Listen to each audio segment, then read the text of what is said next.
Friends, इस धरती में सबसे बड़े साइज का जानवर डायनासोर था।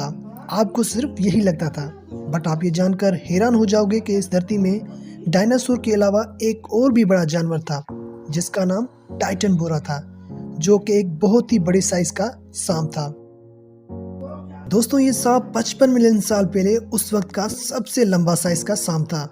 इस सांप का उस वक्त सिर्फ एक ही दुश्मन था, वो था उसी की साइज का मगरमच्छ। फ्रेंड्स, उस सांप की साइज इतनी बड़ी थी कि उससे डायनासोर भी डरते थे, क्योंकि उस सांप की साइज 50 फीट थी। फ्रेंड्स, वो सांप बड़े साइज का तो था और ताकत भी रखता था, पर उस मगरमच्छ से बचना उसके लिए बहुत ही मुश्किल था। इस वजह से इन दोनों की दुश्मनी में ये सांप अपनी काफी आबादी गंवा बैठा। दोस्तों, 1300 साल पहले हमें इस सांप की मौजूदगी का इल्म ही नहीं था, पर 2009 के अंदर आर्कियोलॉजिस्ट की एक रिसर्च में इस सांप के फॉसिल्स मिले।